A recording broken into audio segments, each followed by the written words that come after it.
tardes a todos y a todas.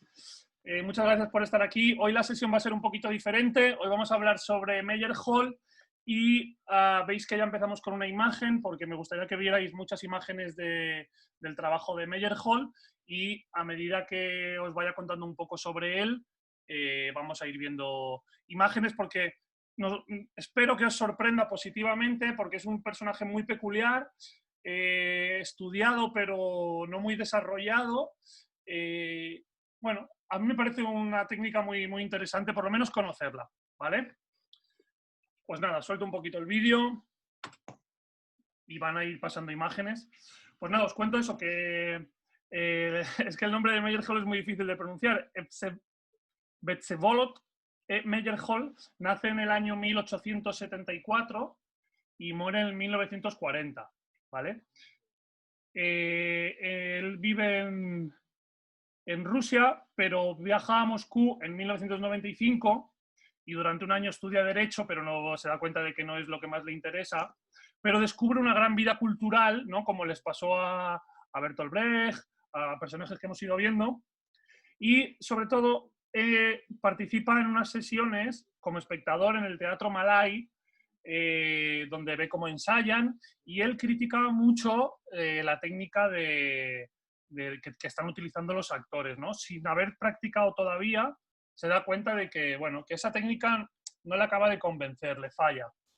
En 1996, un añito después, ingresa en la Academia Rusa de las Artes Dramáticas y allí tiene como profesor un personaje muy famoso dentro del teatro, que es Namirovich Dachenko, que junto con Stanislavski montarán un teatro, que ahora os hablaré de él.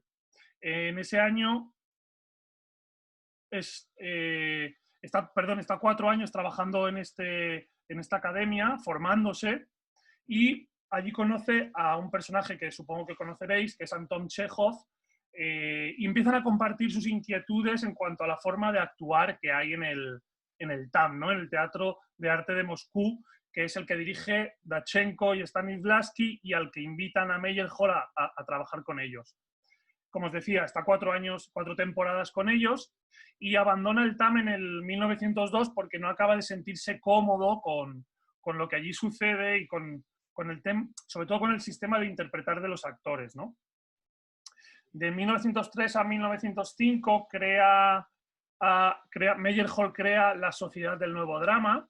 Durante esos 3 años trabaja muchísimo, durante esas 3 temporadas, perdón, trabaja muchísimo, hace 165 producciones, interpreta 40 personajes, hace de director, de productor, de actor, pero sobre todo lo que quiere es experimentar, ¿no? Él va en contra del naturalismo, es un antinaturalista y se influencia o parte desde el simbolismo, que era un movimiento que ya llevaba años trabajándose. En 1905 vuelve al TAM y se confecciona, o Stanislavski crea el primer laboratorio, ¿no? Ya hablamos de laboratorio con Brecht, con Peter Brook, hemos hablado de pero este es el primer laboratorio con la palabra laboratorio, ¿no? Donde la idea es formar actores,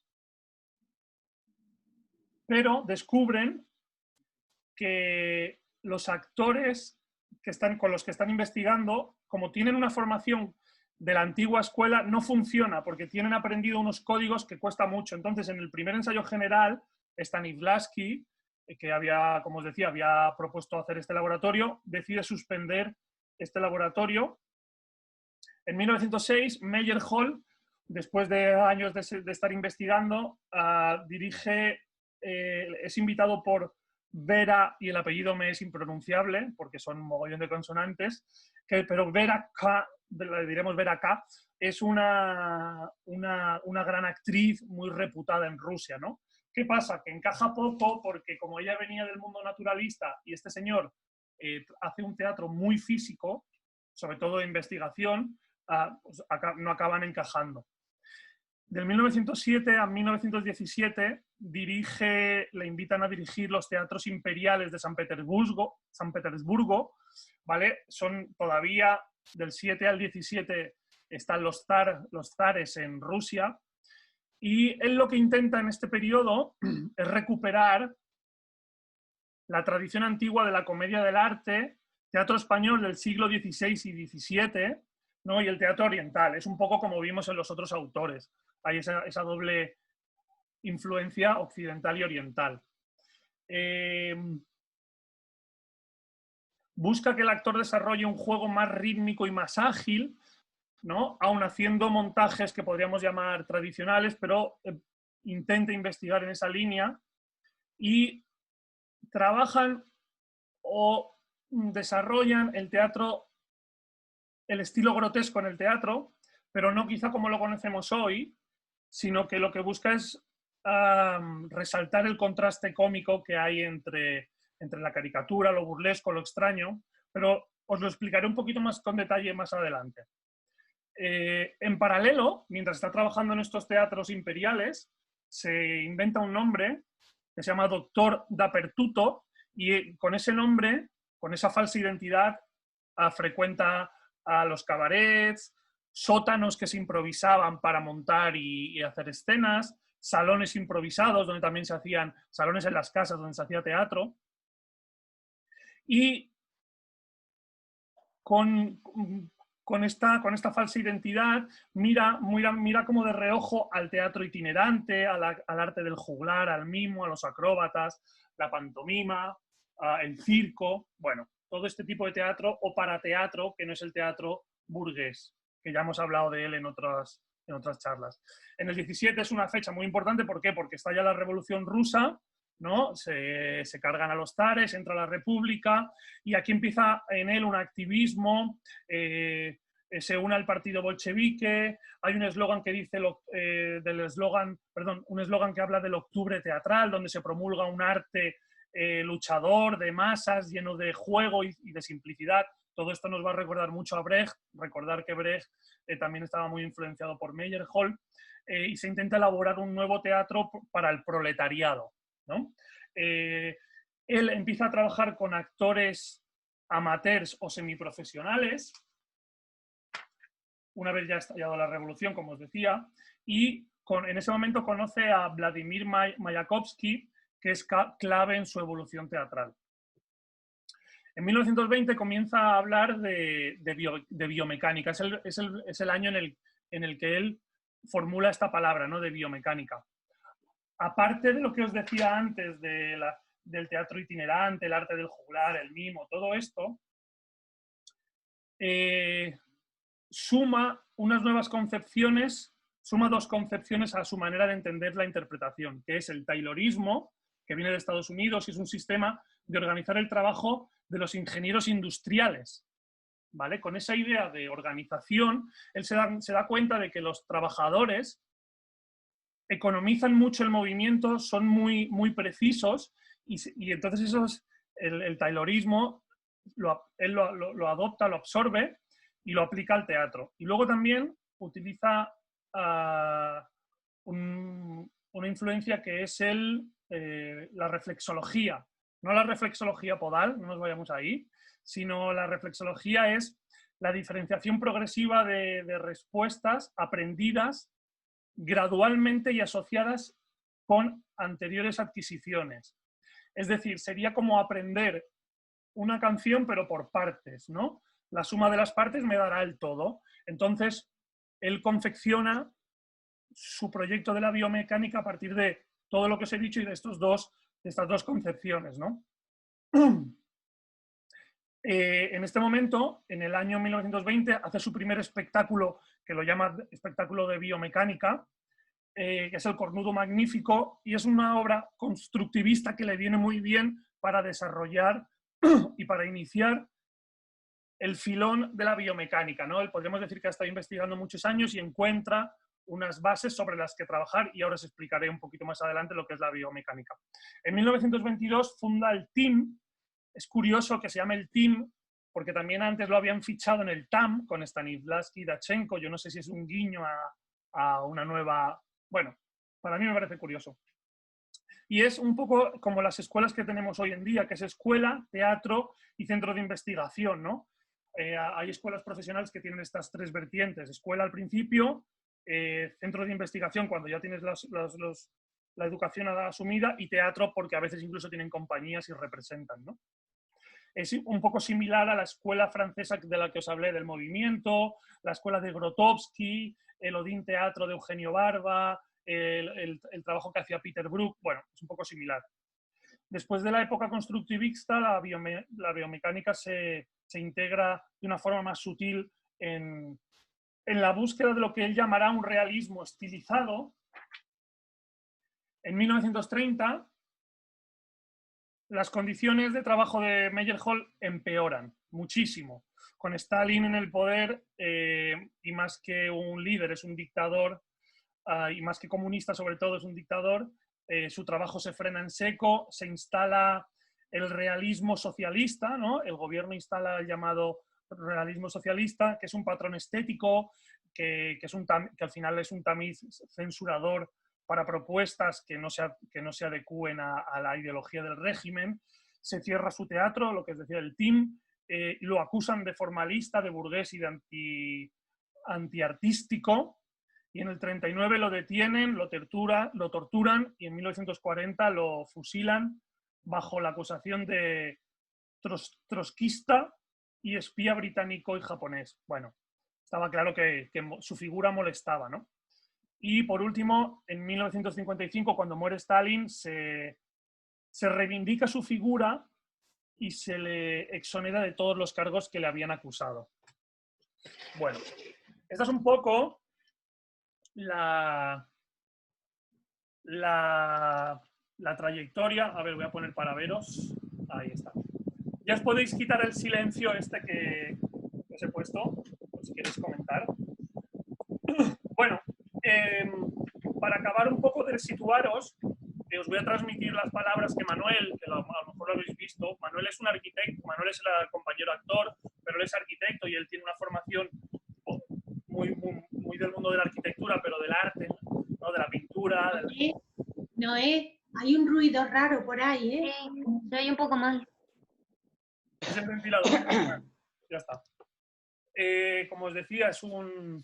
Y él lo que me ha querido que os transmitiera, como ya os dije, el siglo XX es un siglo en el que hay muchísima información, ¿no? Hay muchísima idea, muchísima investigación, no solo en el teatro, en todas las artes, y no solo en las artes, sino en la cultura, en la ciencia, bueno.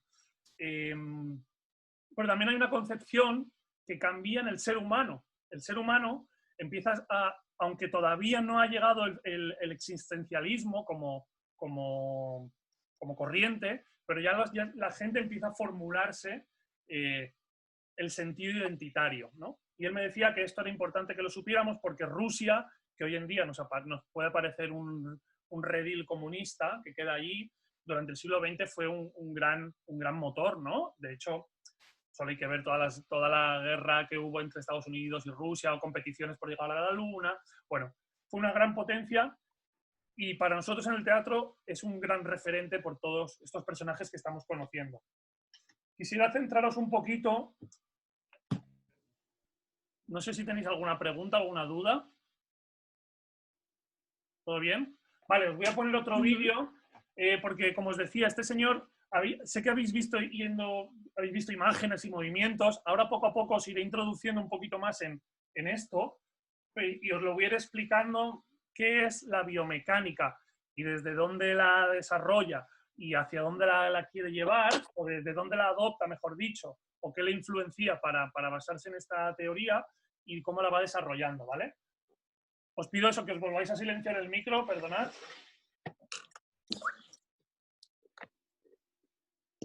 Y cambio el vídeo. A ver.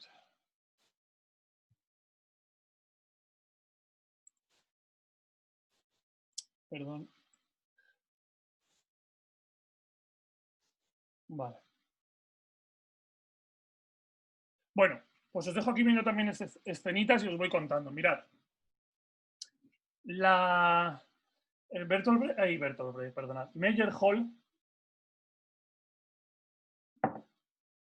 tiene como antecedentes dos personajes muy importantes que, si tenemos tiempo, os hablaré de ellos, pero que son Adolf Appia y Gordon Craig, son muy importantes porque revolucionan el mundo de la escenografía, de la interpretación, pero bueno, no digamos que son como teóricos, sino que formulan, ¿no? Por ejemplo, Adolf Appia es el primero que habla de la figura del director de escena.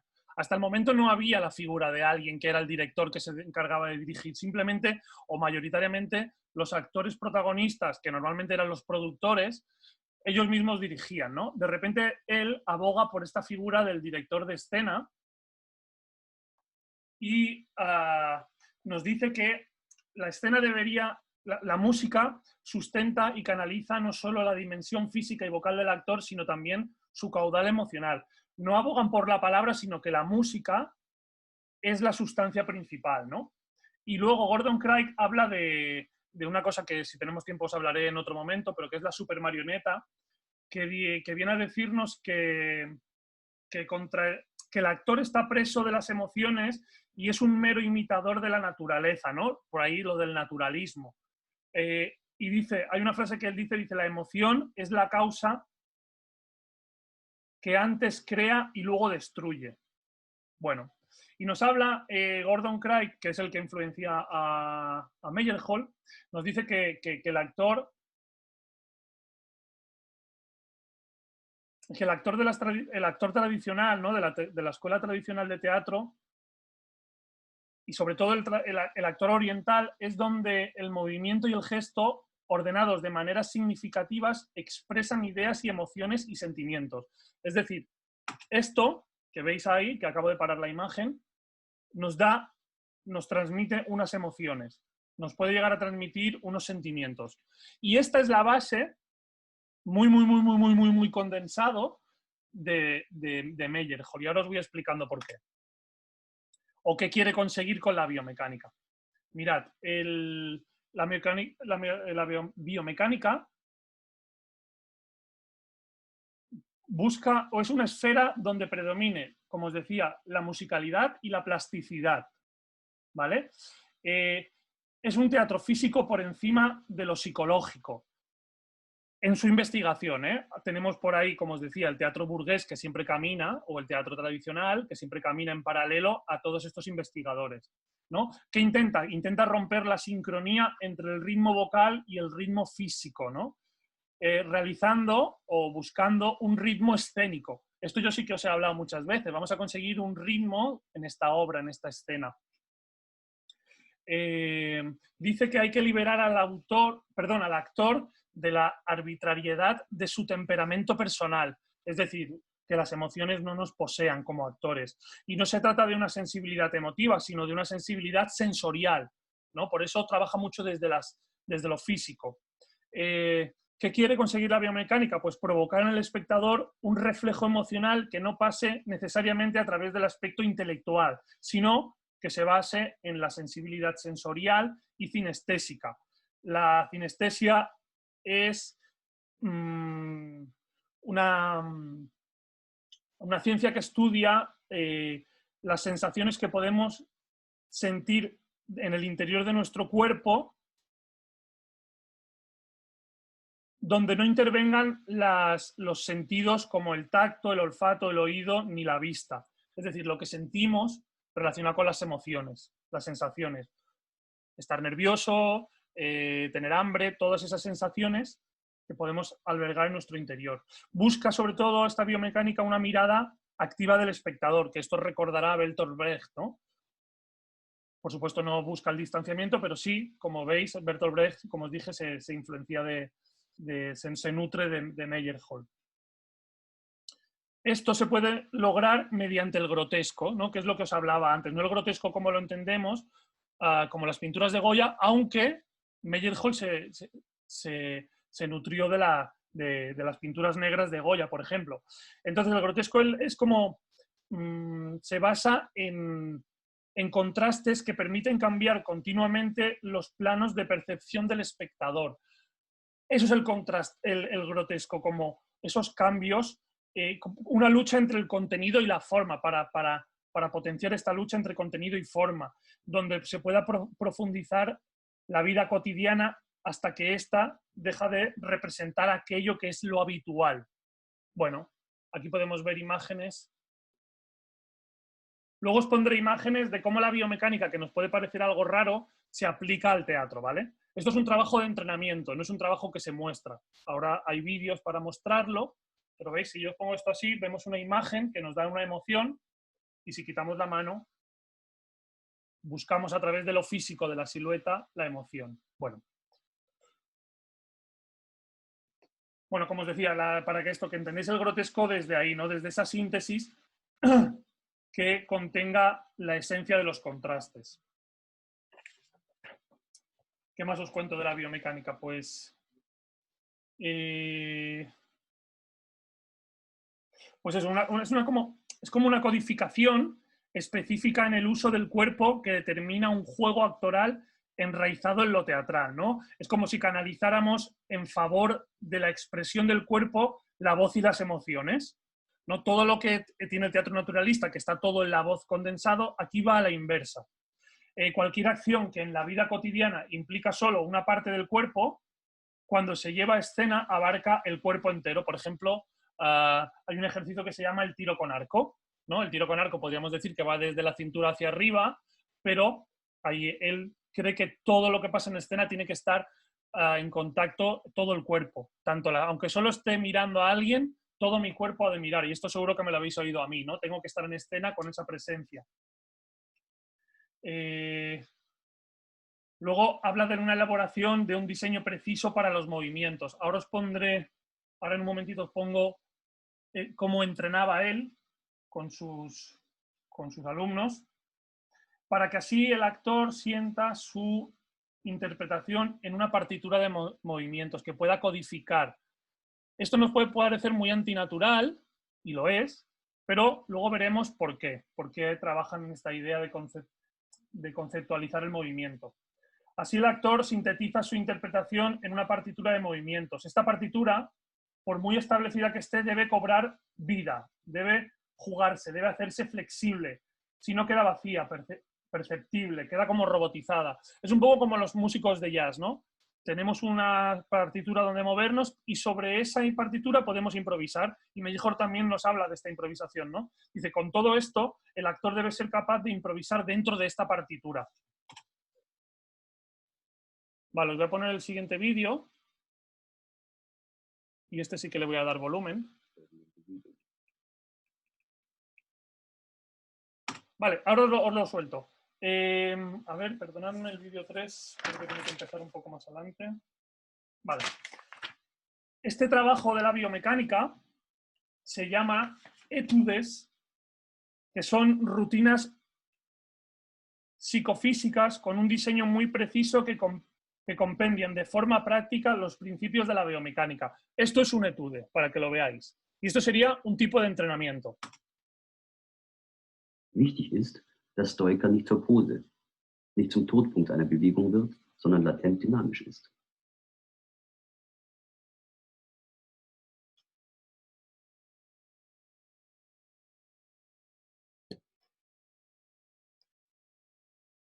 Um die Bewegungsphasen kontrolliert ausführen zu können, wird jede Bewegung unter dem Aspekt des Tormos ausgeführt.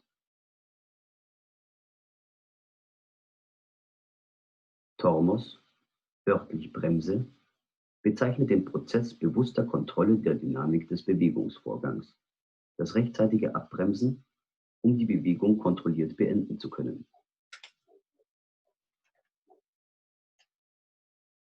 Tormos,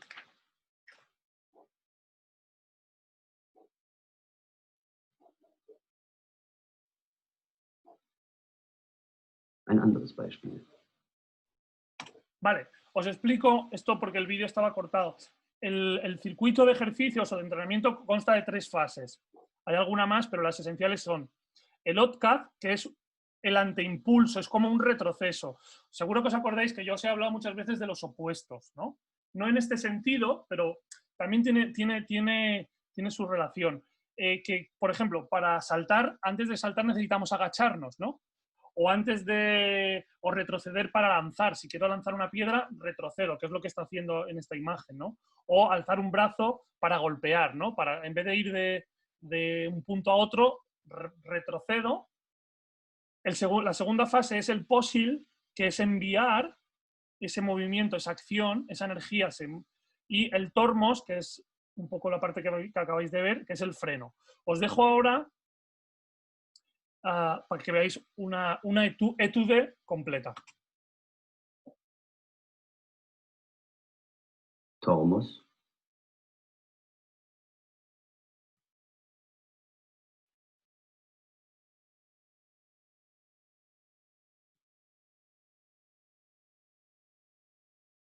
Die Bewegung, Vorbereitung zum Lauf.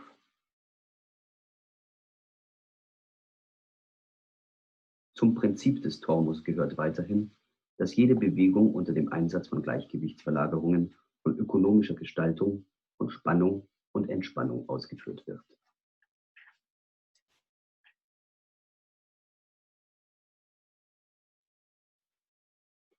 In der Ausgangsposition ruht der Körper gleichmäßig auf beiden Beinen. Hat Gas, leichte Gewichtsverlagerung auf das rechte Bein als Vorbereitung für den Pasil. Otkat, que era retroceso, posil, enviar, der Schwung wird in der tornos, Endphase der frenar. Bewegung durch den Tormos abgefedert, sodass der Körper sicher zum Stand kommt.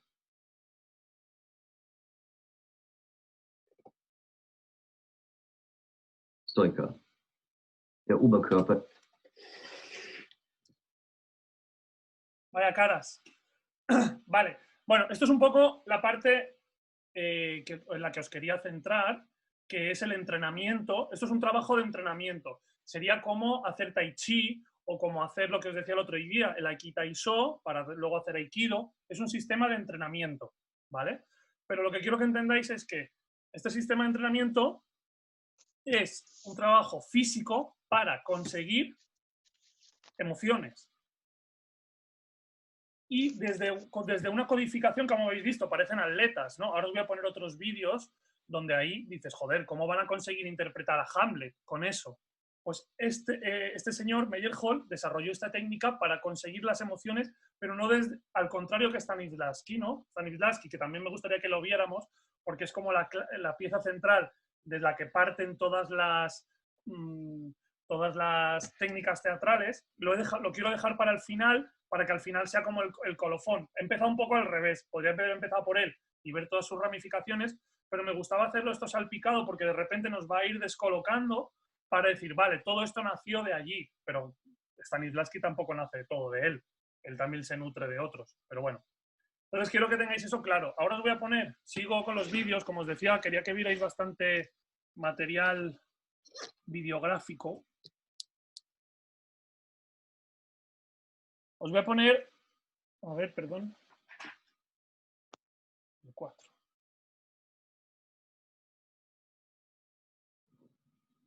Vale, este es un trabajo por parejas en la misma idea de la biomecánica, pero me lo voy a saltar un momentito y voy a ir aquí al... Vale, para que veamos o a ver si conseguís ver ese trabajo físico que hemos visto aplicado a la escena. Como os dije, él se influencia mucho de la comedia del arte.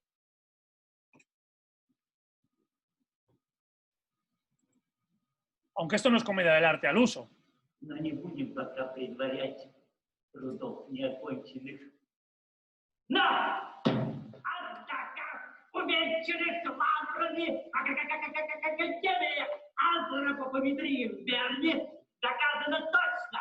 Возможно, расчетом предыдущим, расчетом людским, в результате трудов неоконченных ныне доказано, что исходя.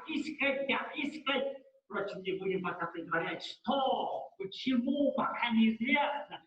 В итоге усилий общественных расфедерованных в силу того, что труды усилия Хартна и Хартна остались неокончены. Кстати сказать, по неизвестным причинам. То есть... In seinen Workshops und Demonstrationen. Aquí podemos ver diferentes espectáculos donde se aplica la biomecánica. In einer nunmehr 8-jährigen Lehrtätigkeit als Dozent an der Moskauer Theaterakademie weist Gennady Bogdanow immer wieder darauf hin, dass die Biomechanik kein historisches Dogma, sondern eine sich entwickelnde, offene Arbeitsweise ist. Die in Zusammenarbeit mit Gennady Bogdanow entstandenen Aufführungen in den USA, in Italien, Russland und Deutschland zeigen die praktischen Möglichkeiten der Biomechanik für aktuelles Theater auf. Bogdanov es el actor que salía antes con la máscara, que es un discípulo de Meyerhold. Voy a pasar un poquito.